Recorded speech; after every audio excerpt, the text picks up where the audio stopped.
لله الحمد لله الذي جعل رمضان شهر الصيام وشهر القيام، وهو الشهر الذي أنزل فيه القرآن هدى للناس وبينات من الهدى والفرقان. والصلاة والسلام على سيد الأنام سيدنا محمد بن عبد الله ولد عدنان وعلى آله وأصحابه ومن تبعهم بإحسان. أما بعد، فقال تعالى في كتابه الكريم: أعوذ بالله من الشيطان الرجيم. ربنا تقبل منا إنك أنت السميع العليم. صدق الله العظيم. أيها الصائمون والصائمات والمعتكفون والمعتكفات، para jamaah Masjid Al-Khidmah GKM Hafizahullah, semoga sebagaimana Allah mudahkan kita semuanya berkumpul di Masjid Bait min Buyutillah, rumah dari rumah Allah ini, dalam rangka beribadah. Dan di sini kita menggabungkan kebutuhannya ibadah, salat, silaturahim, puasa, i'tikaf, dan beragam ibadah lainnya.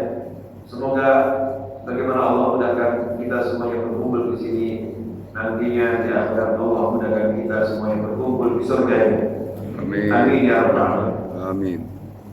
Ma'asyiral muslimin, ibadallah, adalah sebuah kenikmatan yang luar biasa ketika Allah Subhanahu wa taala mudahkan kita untuk bisa beribadah, terutama di bulan mulia Syahrul Mubarak, bulan Ramadan ini, dengan beragam bentuk amal ibadah. Ada siyam, ada qiyam, ada tilawah Quran, tafsirus shalimin, bersedekah, dan banyak sekali ibadah-ibadah yang bisa kita maksimalkan di bulan suci Ramadan ini.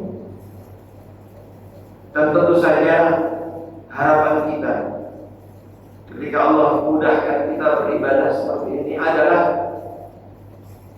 bagaimana semua amal ibadah kita, terutama siang kita, diterima oleh Allah Subhanahu wa taala. Itulah harapan kita semua. Dan sesungguhnya ini yang harus menjadi fokus perhatian kita dalam beribadah. Bagaimana ibadah kita diterima oleh Allah Subhanahu wa taala. Sebab kalau seorang beribadah kemudian tidak diterima oleh Allah Subhanahu wa taala, itu kerugian besar. Bahkan sebuah kecelakaan, kerugian, kebinasaan ketika seorang sudah capek, lelah, mengorbankan waktu, tenaga, harta, mengorbankan sekian banyak kesibukan, tetapi kemudian ujungnya tidak diterima oleh Allah Subhanahu wa taala. Makanya kita harus sungguh untuk memenuhi syarat-syarat dikabulkannya amal. Yang sangat populer sebagaimana sering disampaikan, syarat diterimanya amal itu kan ada dua: ikhlas dan mutaba'ah Rasul. Bagaimana kita menghadirkan benar-benar kita melaksanakan ibadah syiar, termasuk qiyam, i'tikaf, dan apapun itu dalam rangka benar-benar mencari ridha Allah. Ikhlas. Alladzi khalaqal mauta wal hayata liyabluwakum ayyukum ahsanu amala.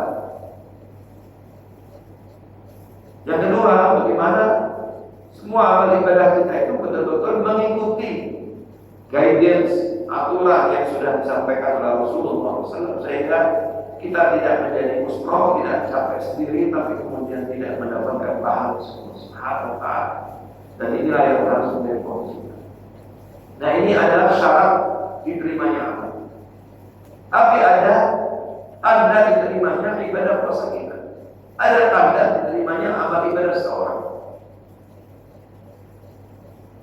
Sehingga ini menjadi penting supaya kita tidak sekedar beramal, tapi perlu kita berpikir serius, apakah amal kita, ibadah kita, termasuk puasa kita, diterima oleh Allah Subhanahu wa taala. Nah, inilah yang harus menjadi perhatian.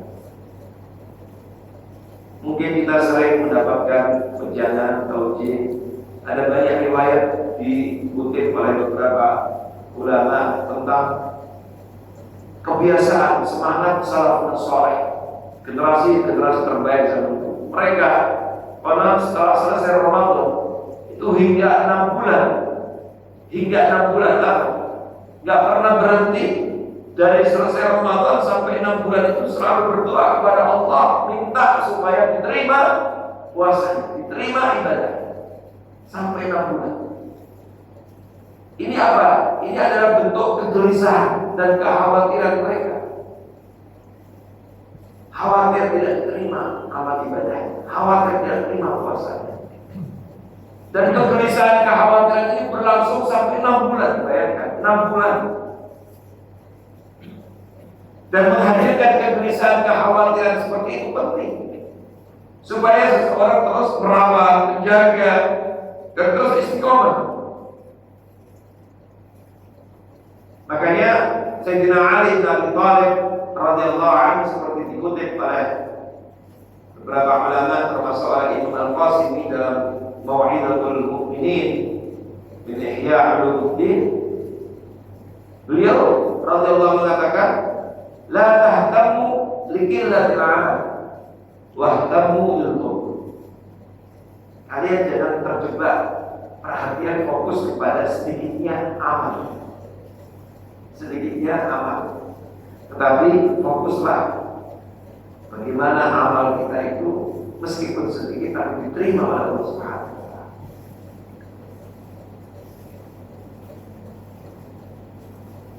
Makanya Allah Subhanahu wa taala berfirman, "Innama yataqabbalullahu minal muttaqin." Sesungguhnya Allah Subhanahu wa taala menerima amal ibadah orang-orang yang bertakwa. Ayat yang tadi saya baca di Muqaddimah surat Al-Baqarah itu adalah doanya siapa? Doanya Nabi Ibrahim dengan putranya Ismail. Wa idh yarfa'u Ibrahimul qawa'ida min baiti wa Ismail. Rabbana taqabbal minna innaka antas samiul alim. Rabbana taqabbal minna, mohon kepada Allah dengan sungguh-sungguh, taqabbal minna innaka antas samiul alim. Ya Allah, terimalah dari kami yang sudah kami laksanakan ini. Terimalah. Kata Nabi Ibrahim dan Ismail, innaka antas samiul alim.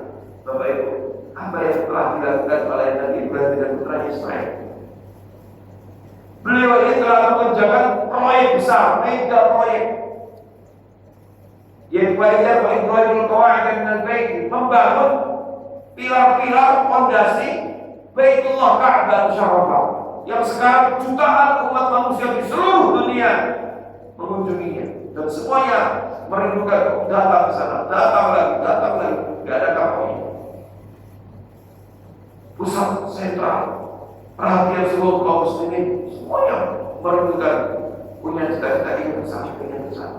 Yang sudah kenal sana, nggak ada yang pernah kapal, pengen lagi. Begitu luar biasa. Sejak dulu sampai hari ini udah berapa triliun umat manusia.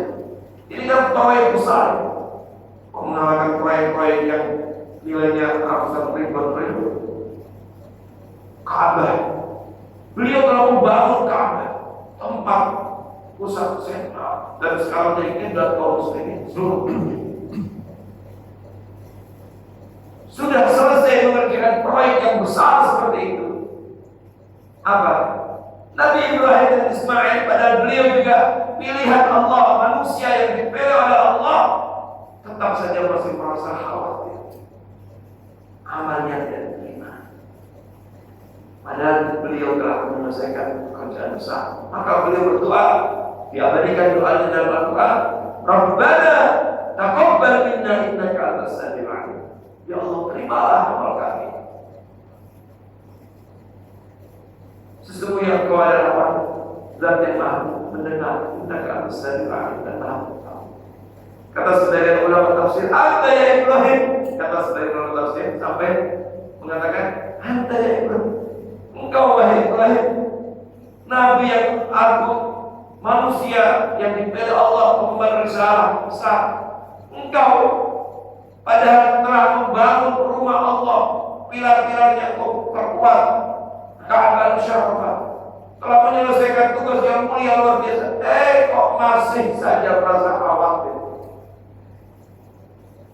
setelah menuntaskan amal soleh yang luar biasa. Pertanyaannya, bagaimana dengan kita? Bagaimana dengan kita?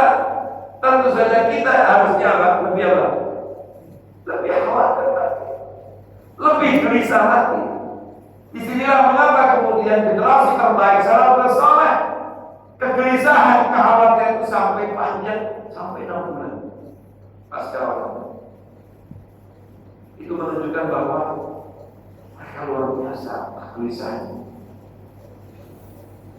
Nah, oleh karena itu disinilah penting materi ini untuk mengingat kita, sehingga kita bisa jadikan cermin ketika kita berbicara tentang tanda terima yang puasa pada hari ibadah kita. Kira-kira nanti ada nggak tanda itu pada diri kita?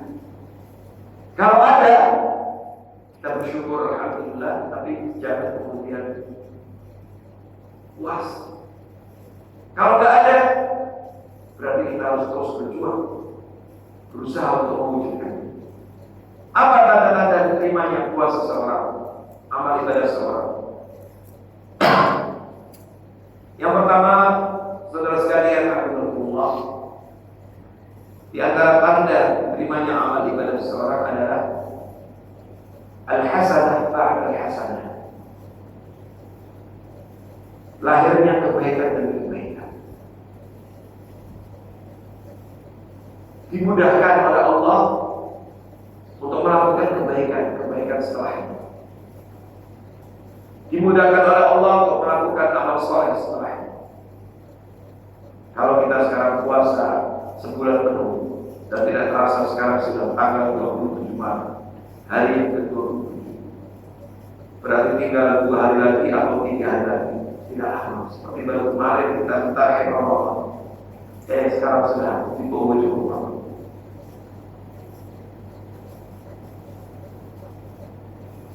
Kita sudah selesai puasa ini, maka tanda diterimanya puasa itu nanti dilihat pasca Ramadan. Selesai kita melaksanakan puasa Ramadan ini, apakah semakin semangat kita melakukan amal soleh atau malah doyong, malas, malah meninggalkan? Ini kalau kemudian seorang sudah menuntaskan puasa Ramadan sebulan dan ternyata pasca Ramadan kok malah semakin malam, semakin jauh lagi dari masjid, padahal di Ramadan semangat di masjid, semakin malas sholatnya, semakin jauh dari Allah, malah semakin senang maksiat, kemungkaran, tidak berhenti berbuat zalim. Nah, ini bahaya bagi diterimanya amal ibadah. Karena Al-Imam Al-Hasan Al-Basri, salah seorang ulama generasi tabi'in, mengatakan min thawabil hasanah al-hasanatu ba'daha wa min jazai sayyi'ah sayyi'atu ba'daha. Kata beliau, pahala dari sebuah kebaikan adalah kebaikan setelahnya. Berarti pahala dari puasa kita adalah ibadah setelahnya. Makanya penting kita memperhatikan puasa 6 hari di bulan Syawal itu dalam rangka merawat, menjaga supaya kita bisa istiqomah. Kalau di bulan Ramadan puasa sebulan penuh saja siap, harusnya nambah 6 hari di bulan Syawal, hanya 6 hari, harusnya lebih berat, lebih ringan hari-harinya, karena sudah dilatih sebulan dan pahalanya besar. Kata Nabi, man shoma Ramadan, siapa yang berpuasa Ramadan tsumma atba'ahu sittan min Syawal, kemudian diikuti dengan puasa 6 hari dari bulan Syawal. Nah, makanya kata para ulama, dari bulan Syawal bisa tidak berurutan, boleh tidak berurutan, tidak harus berurutan. Maka apa kata Nabi? Seperti keadaan sawadah, seperti puasa setahun. Ini kan pahala yang besar sekali. Seperti menjalani 1 tahun puasa. Dan kalau sebulan saja puasa, harusnya 6 hari itu berniat. makanya bisa dicicil. Dan alhamdulillah tidak harus berhubungan. Nah, itu juga diantara fungsinya untuk merawat, menjaga tadi supaya menjadi pertanda baik bagi diterimanya puasa kita. Karena diantara tanda diterimanya ibadah puasa seseorang al-hasanatu ba'daha, lahirnya kebaikan setelahnya. Nah, tinggal nanti ukur diri kita. Karena mohon maaf, karena masih ada juga orang yang hanya ingat Allah ketika Ramadan, hanya mau ke rumah Allah, masjid Ramadan, hanya mau semangat bersedekah Ramadan, hanya mau berkata sholat tahajud Ramadan, hanya mau qiyam Ramadan, hanya mau tilawah Al-Quran Ramadan. Selesai Ramadan tinggalkan semua. Makanya sampai kita diingatkan oleh para ulama, la takunu ramadhaniyin. Jangan sampai kalian menjadi hambanya Ramadan. Kunu rabbaniyin, jadilah hamba rabbani yang selalu ingat Allah Subhanahu wa taala.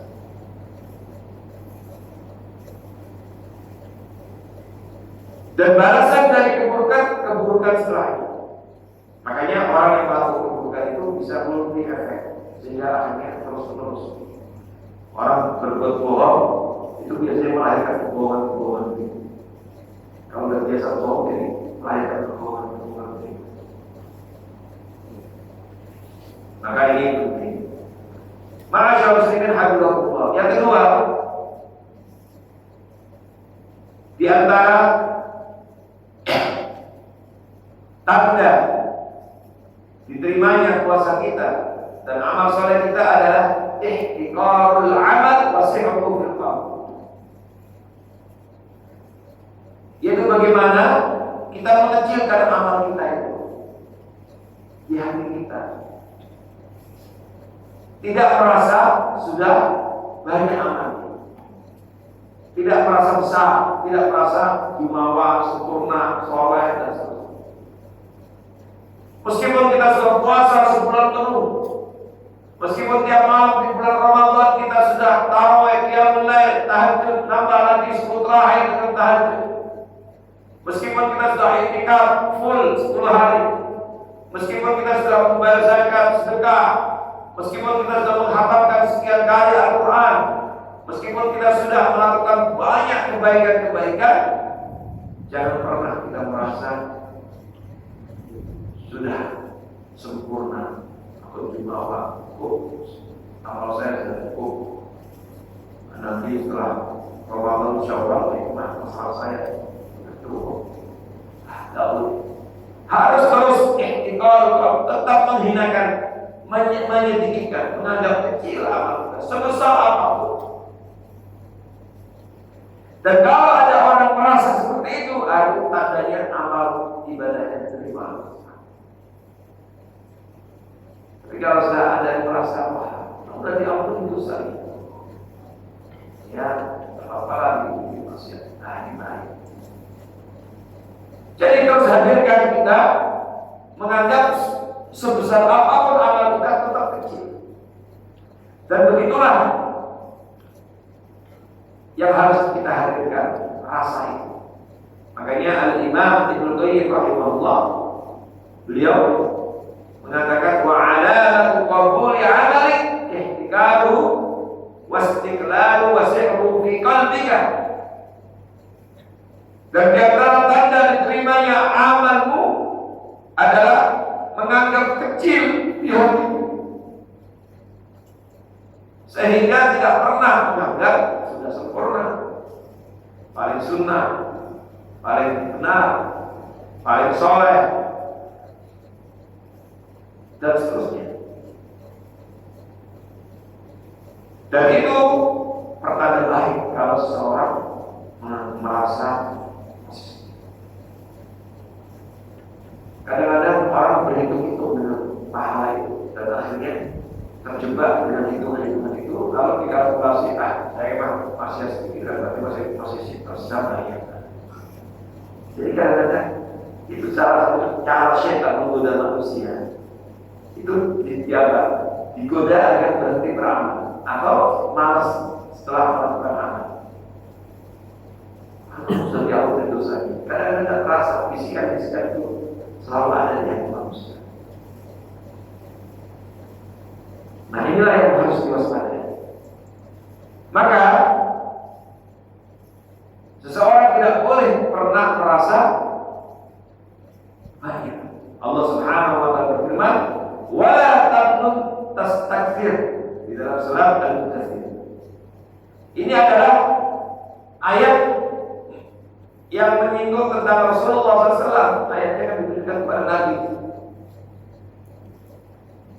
Allah Subhanahu wa taala menyampaikan ini kepada Rasulullah SAW. Padahal kita tahu ini disampaikan terhadap kerja-kerja besar Rasulullah SAW.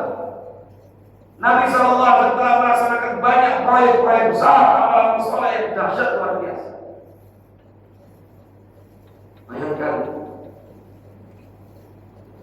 negeri Arab yang tadinya tandus kering, termarginalkan, tidak pernah dikenal dalam percaturan oleh dunia. Datang Rasulullah SAW, turunkan Al-Quran. Maka dengan Al-Quran itu Rasulullah SAW kemudian mampu membawa masyarakat yang termarginalkan tadi pada pasir, mampu dikenal dalam kancah perpolitikan di dunia. Merubah masyarakat yang jahiliyah itu menjadi masyarakat yang berada. Dalam bahasa Al-Quran seperti dalam surat Al-Maidah ayat 15-16, Allah Subhanahu wa taala berfirman, "Qad ja'akum minallahi nurun wa kitabun mubin yahdi bihi Allahu man ittaba'a ridwanahu subulas salam wa yukhrijuhum minadh-dhulumati ilan nur bi'idhnihi wa yahdihim ila siratal mustaqim." Artinya qad ja'akum minallahi nurun wa kitabun mubin. Telah datang kepada kalian nur, cahaya dan kitab yang memperjelas. Para ulama tafsir mengatakan nur di situ adalah Rasulullah SAW, cahaya. Makanya kehadiran Nabi memberikan cahaya ke arah saja. Yahdi bihillahu man ittaba'a ridwanahu subulas salam.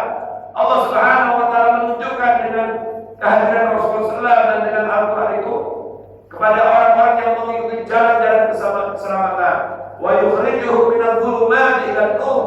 Dan Allah mengeluarkan manusia dengan Al-Quran yang dibawa oleh Rasulullah SAW itu sebagai mukjizat kubra Nabi, mengeluarkan manusia dari beragam kegelapan menuju kepada cahaya Islam.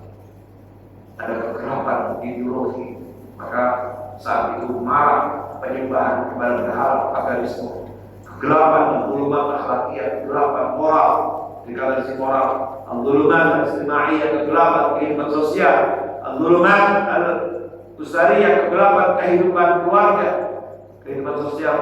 Kalau Bapak Ibu baca kehidupan masyarakat jahiliyah sebelum turunnya Al-Quran, sebelum datang Rasulullah, yang namanya perang itu setiap hari, masalah-masalah sepele, angkat senjata, perang, di antara mereka, di antara kabilah. Al-zulumat al-ailiyah, kegelapan kehidupan rumah tangga, al-zulumat al-iqtisadiyah, al-zulumat al-amniyah, tapi mereka takut. Makanya ada ayat dalam Quraisy, wa amanu bil khauf, Allah memberikan keamanan setelah tadinya mereka takut, tadinya lapar, at'amahum min ju', lalu mereka dicukupkan oleh Allah Subhanahu wa taala, ekonomi jadi makmur di dunia. Kegelapan kehidupan politik, tadinya mereka tidak pernah dikenal dalam percaturan politik dunia, karena dunia saat itu dikuasai oleh dua kekuatan besar, bangsa Romawi, bangsa Persia. Tapi kemudian Nabi mampu merubah. Ini kan proyek besar.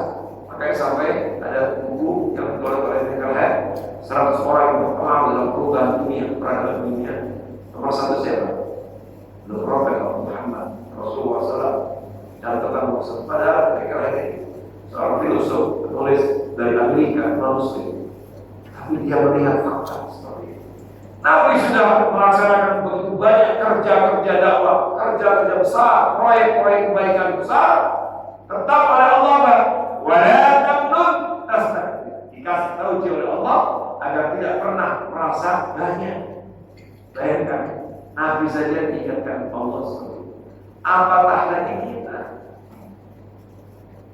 harus dijaga, tidak boleh bernafas lagi.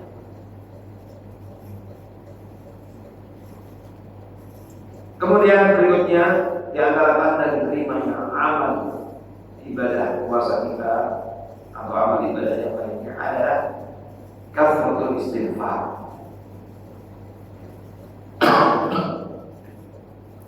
Bagaimana kita selesai melaksanakan banyak amal soleh itu tidak pernah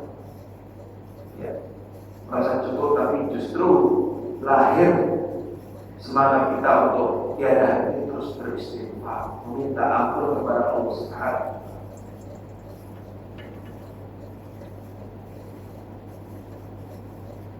Dan inilah yang diajarkan oleh Allah Subhanahu wa taala dalam Al-Qur'an. Ketika Allah menyifati sifat-sifat calon penghuni surga, kebiasaan di dunia ini apa? Mereka rajin qiyam dan tahajud, mengalokasikan waktu malamnya tidak hanya untuk tidur, dan qalilan minal laili ma yahja'un. Mereka selalu punya agenda untuk qiyam dan tahajud. Sudah tahajud, sudah qiyam dan menunggu waktu sahur menjelang subuh apa? Wabil ashari yastaghfirun. Ada ayat yang lain, wal mustaghfirina bil ashar. Mereka di waktu sahur sampai menunggu subuh, setelah qiyam dan setelah tahajud, mereka beristighfar, memohon ampun kepada Allah. Bapak Ibu, logikanya orang habis beribadah harusnya selesai ibadah mencari apa? Apa mencari apa? Alhamdulillah. Logikanya begitu, alhamdulillah. Tapi ini tidak. Sudah tahajud, qiyamul itu ibadah luar biasa. Dia amal soleh, ibadah sholat yang terbaik setelah sholat fardu. Afdhalus sholat ba'da maktubah. Ini kan proyek dahsyat. Tidak semua orang bisa mengerjakannya. Hanya hebat yang mengerjakannya. Tapi itu sudah begitu pun juga tetap apa? Wabil ashari yastaghfirun. Di waktu sahur menjelang subuh selesai qiyamul lail tahajud, Allah ingatkan untuk banyak beristighfar. Begitu pula kita diajarkan Nabi setelah sholat fardu ataupun sunnah, logikanya selesai kita melaksanakan sholat, dan sholat itu kata Nabi ada awwalu ma yuhasabul 'abdu yaumil qiyamah, amalan yang nanti diaudit oleh Allah pertama kali pada hari kiamat. Sholat itu imaduddin, tiapnya agama. Sholat yang menentukan orang mukmin atau tidak, rukun Islam yang luar biasa. Sudah melaksanakan sholat, begitu selesai, Assalamualaikum warahmatullahi wabarakatuh. Nabi tidak pernah mengajar Alhamdulillah, tapi apa? Astagfirullah, Astagfirullah, Astagfirullah, bahkan sampai 3 kali sudah. Nah inilah tanda orang itu diterima Allah. Saya tidak pernah. Bahkan bukan hanya itu, Bapak Ibu saudara sekalian, Nabi SAW atas taufik dari Allah, pertolongan dari Allah, berhasil mendakwakan Islam di Jazirah Arab, dan sampai kemudian muncul futuhat, kemenangan, termasuk Fathu Makkah. Masyarakat Mekah yang tadinya mengusirnya, memeranginya, memusuhinya, tapi kemudian akhirnya Allah berikan pertolongan taufik kepada Nabi dan para sahabatnya, akhirnya berhasil menaklukkan kota Mekah dan kemudian kembali ke negeri asalnya. Terjadi Fathu Makkah dan beragam pertolongan dan kemenangan diraihnya dalam dakwah dan perjuangannya. Tapi apa? Allah tak perintahkan kemudian Muhammad, fahmadillah, perbanyak untuk mengucapkan alhamdulillah. Idza jaa Rasulullah wal fath wa ra'aitan nasa yadkhuluna fi dinillahi afwaja. Orang pada berbondong-bondong respon dakwah, masuk Islam. Apa kata Allah? Fasabbih bihamdi rabbika. Fasabbih bihamdi rabbika.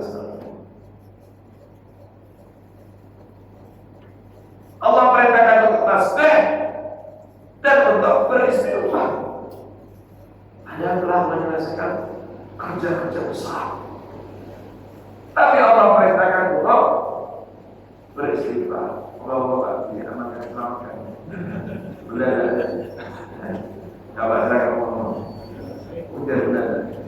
Insyaallah Allah saya benarkan semua menjadi hujan yang bermanfaat.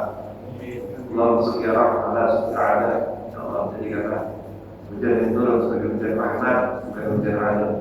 Allahumma hawalina wa la alaina. Ya Allah, mudah-mudahan hujan yang turun membantu, menolong, membantu kita bukan menghancurkan, membinasakan kita. Amin ya Allah. Jadi kembali kepada tadi, ini sudah menjadi kasus besar. Fathu Makkah terjadi, tetap saja masih masabih, wasnabih, juru tasbih dan istighfar.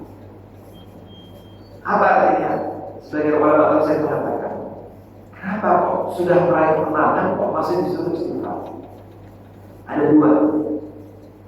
Pertama, untuk mengingatkan bahwa kemenangan itu bukan semata-mata karena kehebatan, karena banyaknya uang, bukan karena banyaknya pengikutmu, bukan karena kecerdasanmu, bukan karena strategimu, bukan karena itu banyak orang yang membangun berkah,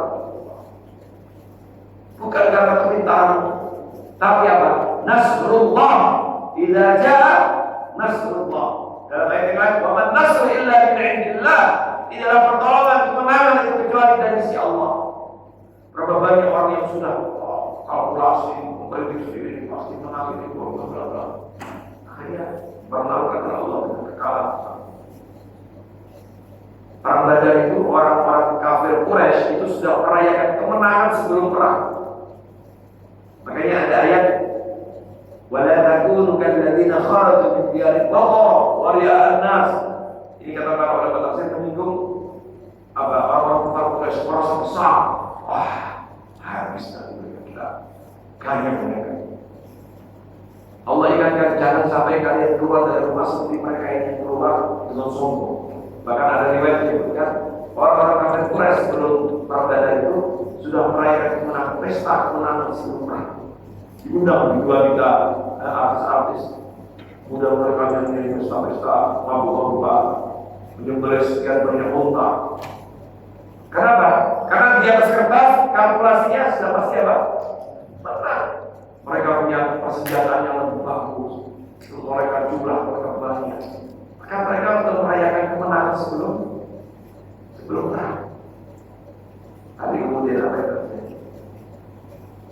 Kekalahan telah diderita oleh mereka. Dan itu kekalahan yang memalukan. Karena sebelumnya sudah merayakan kemenangan. Makanya penting keberhasilan, kesuksesan, kemenangan itu bukan semata-mata. Makanya istighfar itu untuk mengingatkan wastaghfir. Tetap kamu minta ampun kepada Allah. Bahwa makanya ayatnya idza jaa nasrullah. Selalu Allah kalau menyinggung tentang pertolongan kemenangan itu Bapak Ibu dinisbatkan langsung kepada Allah. Apabila telah datang pertolongan Allah, kemenangan Allah dari Allah.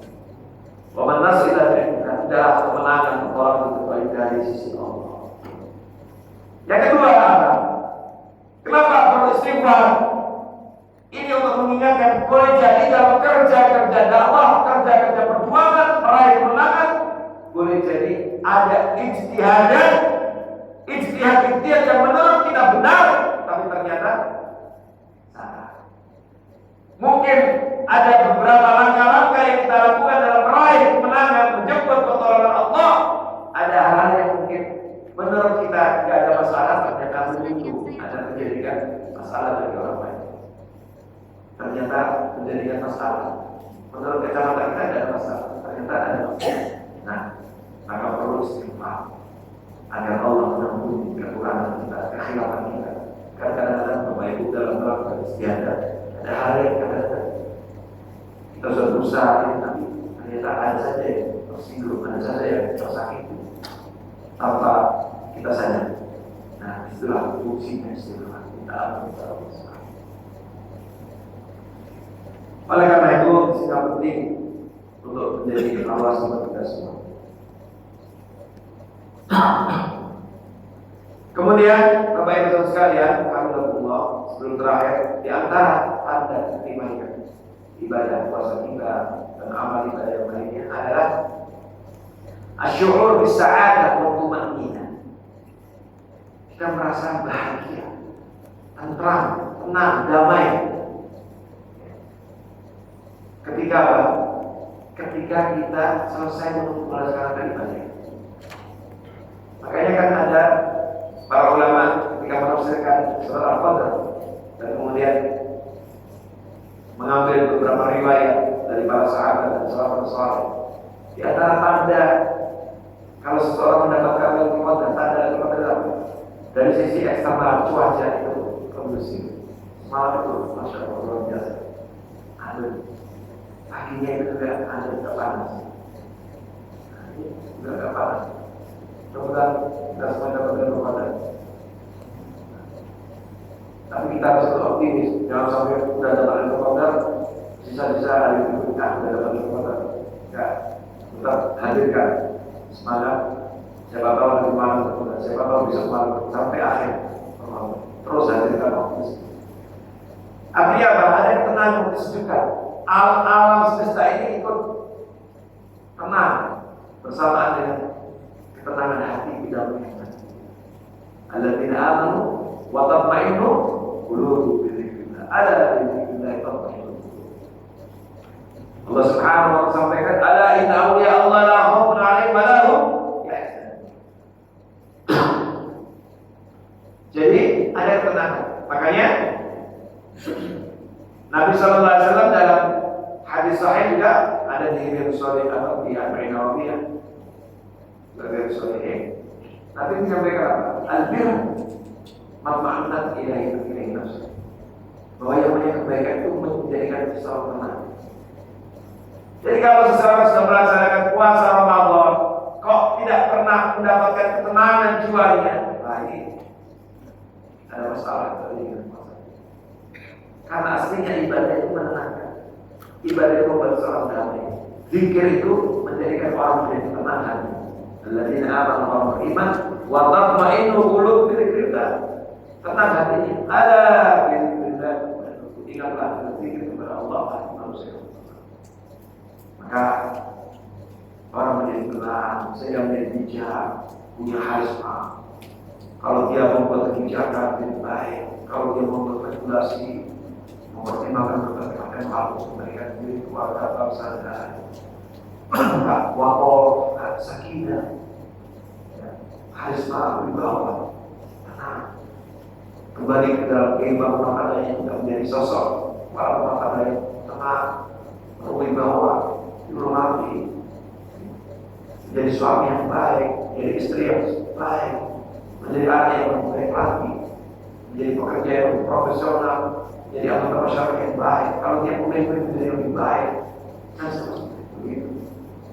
Terakhir, Bapak Ibu sekalian, yang adalah tanda terimanya amal ibadah puasa kita dan juga amal kita adalah hubbun nas ilaih, menjadi saksi yang mahbubah. Dia akan tampil menjadi pribadi yang dicintai, disenangi.